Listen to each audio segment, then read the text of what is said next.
আমি ব্যথায় কাঁপতে কাঁপতে বললাম, বাবা তাড়াতাড়ি করো, অনেক জ্বলছে কিন্তু। বাবা শান্তভাবে বললেন, মা আর 1 মিনিট। সেই 1 মিনিট বলতে বলতেই অনেক সময় কেটে গেল, তবুও শেষ হচ্ছিল না। আমি ভেবেছিলাম হয়তো আরেকটু সহ্য করলেই সব শেষ হয়ে যাবে, কিন্তু মিনিটগুলো যেন ঘন্টার মতো দীর্ঘ লাগছিল। তো বন্ধুরা, আমি এখন শুরু থেকে পুরো সত্য ঘটনা তোমাদের সঙ্গে শেয়ার করব। ভিডিওটি শেষ পর্যন্ত দেখো, তাহলে পুরো কাহিনীটা কেমনভাবে এগিয়েছে সবটাই জানতে পারবে। বন্ধুরা, আমার নাম মেঘলা, বয়স ২০ বছর। আমি কলেজে পড়ি। আমার বাবা শিমুল দাস একটি ছোট প্রাইভেট কোম্পানিতে চাকরি করেন। প্রায় 1 বছর আগে আমার মা মারা গেছেন। মায়ের মৃত্যুর পর আমাদের সংসারটা হঠাৎ করেই ছোট হয়ে গেছে। এখন এই বাড়িতে শুধু আমি আর বাবা। মা চলে যাওয়ার পর সংসারের সব কাজ, দায়িত্ব আর সিদ্ধান্ত ধীরে ধীরে আমার কাঁধে এসে পড়েছে। রান্না, ঘর পরিষ্কার, কাপড় ধোয়া, বাজারের হিসাব সবই আমি করি। বাবা সকালে অফিসে যান, রাতে ফেরেন। আমাদের দেখা হয় সকালে নাস্তার টেবিলে আর রাতে ডিনারের সময়। বাবা নিজের ঘরে ঘুমান, আমি নিজের ঘরে। এই নিয়মটা মায়ের মৃত্যুর পর থেকেই চালু। সম্পর্কটা খারাপ নয়, কিন্তু মায়ের মৃত্যুর পর থেকে আমাদের দুজনের মাঝখানে একটা অদ্ভুত নীরবতা জমে আছে, যেন দুজনেই আলাদা আলাদা শোক বয়ে বেড়াচ্ছি। আমাদের বাড়ির পাশেই আমার মাসির বাড়ি। মাসি প্রায়ই আমাকে ডেকে বলেন, মেঘলা, রাতে দরজা বন্ধ করে ঘুমাবি, অকারণে কাউকে ঘরে ঢুকতে দিবি না। আমি প্রথমে এসব কথাকে খুব একটা গুরুত্ব দিইনি, ভেবেছি বয়স বাড়লে মানুষ বেশি ভয় পায়। কিন্তু মাসির চোখে যে অদ্ভুত চিন্তার ছাপ দেখতাম, সেটা আমাকে ভেতরে ভেতরে অস্বস্তি দিত। মায়ের মৃত্যুর কয়েক মাস পর থেকেই আমি লক্ষ্য করছিলাম, এই বাড়িটা রাত হলেই কেমন বদলে যায়। দিনের আলোয় সব স্বাভাবিক, কিন্তু রাত নামলেই যেন দেয়ালগুলো ভারী হয়ে ওঠে।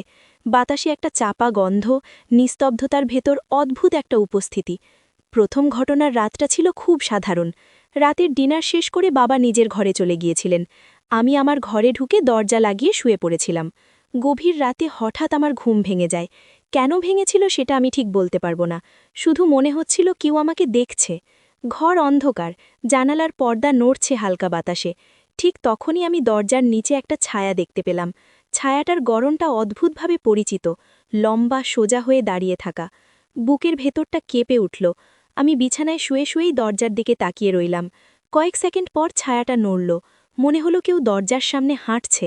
আমার প্রথম ভাবনা ছিল বাবা, কিন্তু পরের মুহূর্তেই প্রশ্ন জাগল, বাবা কেন এই গভীর রাতে আমার ঘরের সামনে দাঁড়িয়ে থাকবে? আমি ডাকতে চাইলাম, কিন্তু গলা দিয়ে কোনো শব্দ বের হলো না। শরীরটা যেন অবশ হয়ে গিয়েছিল। ছায়াটা কিছুক্ষণ দাঁড়িয়ে থেকে ধীরে ধীরে সরে গেল। আমি সাহস করে উঠে দরজা খুললাম। করিডোরে কেউ নেই, বাবার ঘরের দরজাও বন্ধ। আমি নিজেকে বোঝালাম, হয়তো স্বপ্ন। কিন্তু সেই রাতের পর থেকে ঘটনাগুলো থামেনি। কোনো রাতে পায়ের শব্দ শুনতাম, কোনো রাতে মনে হতো কেউ দরজার হাতল ছুঁয়ে দেখছে, কিন্তু দরজা খুললে কিছুই নেই। প্রতিদিন সকালে বাবা একেবারে স্বাভাবিক, নাস্তা, অফিসের কথা, সাধারণ আলোচনা। তার আচরণে বিন্দুমাত্র অস্বাভাবিকতা নেই। একদিন আমি সাহস করে বাবাকে জিজ্ঞেস করলাম, বাবা, তুমি কি কখনো রাতে জেগে উঠো? বাবা একটু ভেবে বললেন, মাঝে মধ্যে। কেন? আমি আর কিছু বলিনি, কিন্তু তার চোখে আমি ক্ষণিকের জন্য একটা অদ্ভুত ছায়া দেখেছিলাম, যেন তিনি কিছু লুকাচ্ছেন। সেদিন বিকেলে আমি মাসির কাছে গেলাম, সব কথা খুলে বললাম। মাসি আমার কথা শুনে অনেকক্ষণ চুপ করে রইলেন। তারপর ধীরে বললেন, এই বাড়িটা শুধু দেয়াল আর ছাদ না মেঘলা, এখানে আগেও মানুষ থেকেছে। কেউ কেউ শোক সামলাতে পারেনি, তারা নিজেদের ছায়াকেই ভয় পেতে শুরু করেছিল। আমি বুঝতে পারছিলাম না মাসি ঠিক কী বোঝাতে চাইছেন, শুধু এটুকু বুঝেছিলাম এই ঘটনাগুলো কাকতালীয় নয়। সেই রাতেই আমি সিদ্ধান্ত নিলাম, ভয় পেলে চলবে না।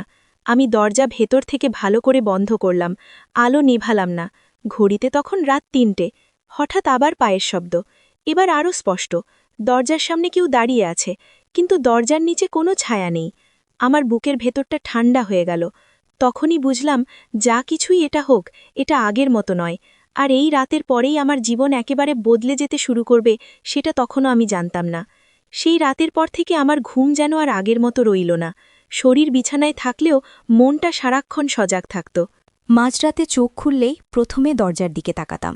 দরজার নিচে কোনো ছায়া আছে কিনা, করিডোরে কোনো শব্দ হচ্ছে কিনা, এই সব দেখতে দেখতে ভোর হয়ে যেত।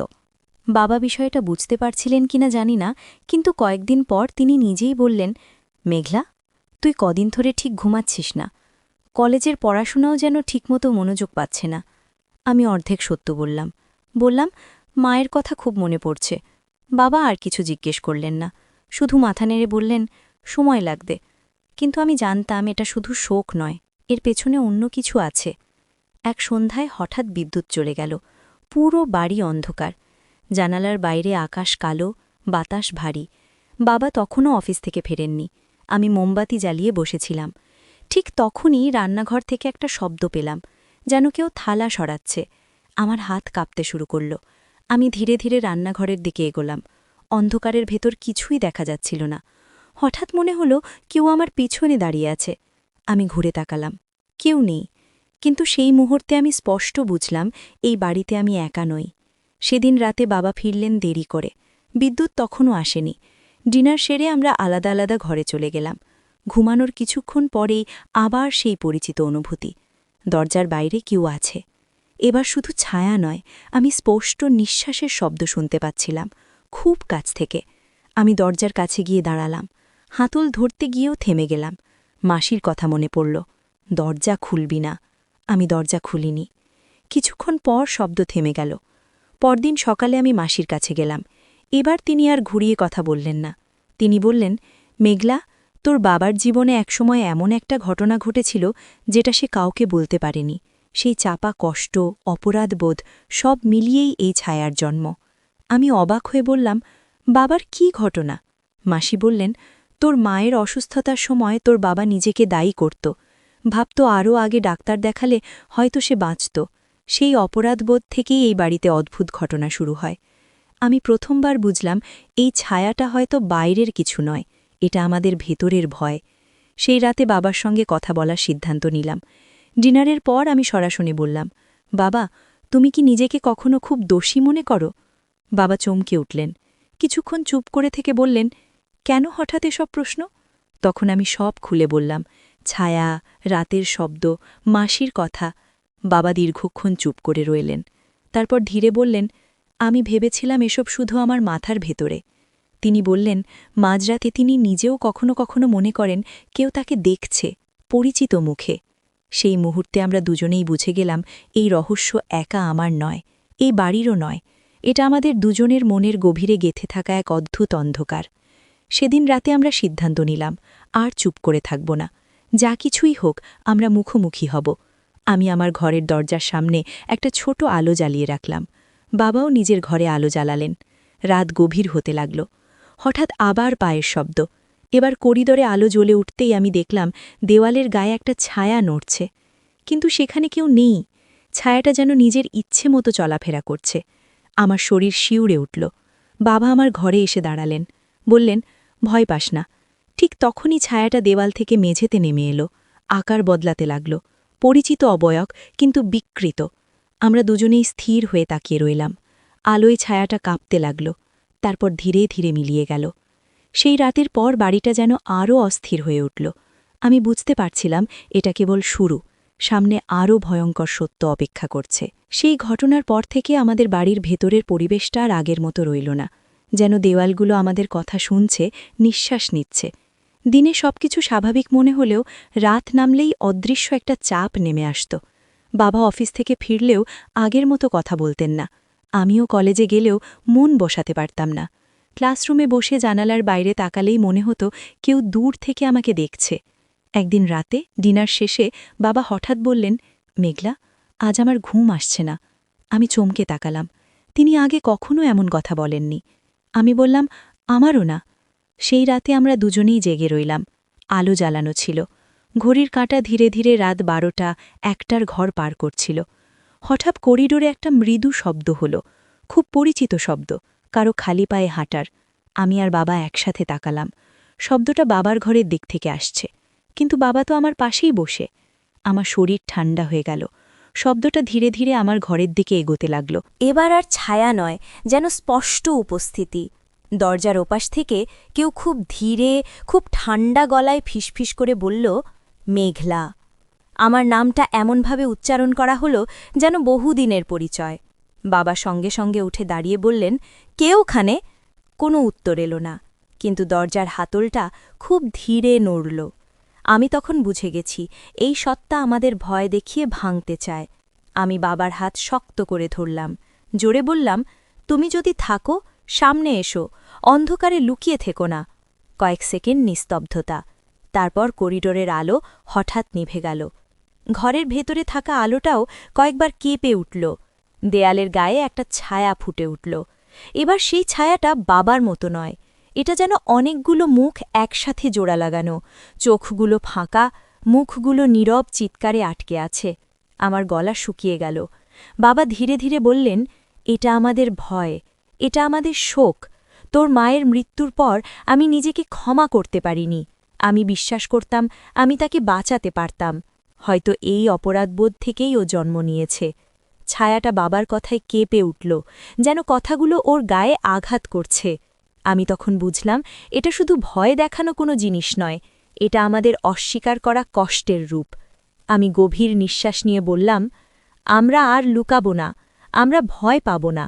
আমাদের শোক আমাদের, তুমি তার মালিক নও। সেই মুহূর্তে ছায়াটা বিকৃতভাবে ছটফট করতে লাগল, দেয়ালের ওপর দিয়ে ছড়িয়ে পড়ল, আবার সংকুচিত হল। হঠাৎ একটা তীব্র শব্দ হল, যেন বাতাস ফেটে যাচ্ছে। তারপর সব শান্ত, আলো আবার স্থির হল, করিডোর ফাঁকা, কোনো ছায়া নেই। সেই রাতে আমরা অনেকক্ষণ কথা বললাম। বাবা প্রথমবার মায়ের মৃত্যুর সময়কার সব কথা খুলে বললেন, তার অপরাধবোধ, তার না বলা কান্না। আমি বাবার পাশে বসে শুনলাম। মনে হলো এই কথাগুলো বলা খুব দরকার ছিল। পরদিন সকালটা অদ্ভুতভাবে হালকা লাগল, যেন বাড়িটা একটু নিঃশ্বাস নিতে পারছে। কিন্তু আমি জানতাম সবকিছু এখানেই শেষ হয়ে যায় না, কারণ কিছু ভয় একবার হারালেও তারা আবার ফিরে আসে, যদি আমরা দুর্বল হই। কয়েকদিন শান্ত কেটে গেল। তারপর এক রাতে আবার অদ্ভুত ঘটনা ঘটল। আমি ঘুম ভেঙে দেখি জানালার বাইরে ছায়া নড়ছে। এবার সেটা করিডোরে নয়, বাইরে। আমি পর্দা সরিয়ে তাকালাম, উঠোনের মাঝখানে একজন দাঁড়িয়ে, বাবার মতো দেখতে, কিন্তু মুখটা অন্ধকারে ঢাকা। সে আমার দিকে তাকিয়ে আছে। আমি জানতাম এটা শেষ খেলা। আমি জানালার কাছে হাত রেখে বললাম, তুমি আর আমাদের ঘরে ঢুকতে পারবে না। সে ধীরে ধীরে পেছনে সরে গেল, অন্ধকারে মিলিয়ে গেল। আমার বুকের ভেতর তখনও ভয় ছিল, কিন্তু তার চেয়েও বেশি ছিল দৃঢ়তা, কারণ আমি বুঝে গেছি এই গল্পের শেষটা সামনে, আর সেই শেষটা সহজ হবে না। সেই রাতের পর আমি আর বাবা দুজনেই বুঝে গিয়েছিলাম এই অদ্ভুত উপস্থিতি হয়তো আর আগের মতো ঘরের ভেতরে ঢুকতে পারবে না, কিন্তু পুরোপুরি শেষও হয়নি। বাড়িটা দিনের বেলায় স্বাভাবিক থাকলেও রাতে অদৃশ্য একটা সতর্কতা আমাদের ঘিরে রাখত, যেন অন্ধকার একটু দূরে দাঁড়িয়ে অপেক্ষা করছে। বাবা অফিসে যাওয়ার আগে আমাকে বলতেন, দরজা জানলা ঠিকমতো বন্ধ করিস। আমি মাথা নেড়ে দিতাম, কিন্তু ভেতরে ভেতরে জানতাম শুধু তালা দিয়ে সবকিছু আটকানো যায় না। কয়েকদিন পর মাসি আবার এলেন। তিনি ঘরের চারপাশ দেখে ধীরে বললেন, এখন বাড়িটা আগের চেয়ে শান্ত, কারণ তোমরা ভয়কে স্বীকার করেছ। কিন্তু মনে রেখিস, ভয় কখনো মরে না, শুধু দুর্বল হয়। সেদিন রাতে আমি জানালার পাশে বসে অনেকক্ষণ বাইরে তাকিয়েছিলাম। আকাশ মেঘলা, বাতাস থমথমে। হঠাৎ আমার মনে হল উঠোনের শেষ প্রান্তে কেউ দাঁড়িয়ে আছে। এবার আর ভয় পেলাম না। আমি বুঝে গেছি এই উপস্থিতির প্রকৃতি। এটা কোনো মানুষ নয়, আবার পুরোপুরি অতিপ্রাকৃতও নয়। এটা আমাদের কষ্টের ছায়া। আমি ধীরে জানালা খুলে বললাম, যদি কিছু বলতে চাও বলো। অন্ধকারের ভেতর থেকে একটা ফিসফিস শব্দ এলো। স্পষ্ট কথা নয়, কিন্তু অনুভূতিটা পরিষ্কার। অভিযোগ, না বলা দুঃখ, অপরাধবোধ। আমি চোখ বন্ধ করে বললাম, আমরা আমাদের কষ্ট মেনে নিয়েছি, তোমার আর এখানে থাকার দরকার নেই। কয়েক সেকেন্ড পর বাতাস হালকা হয়ে গেল, উঠোন ফাঁকা। সেই রাতের পর আর কখনো বাবার মতো ছায়া দেখিনি।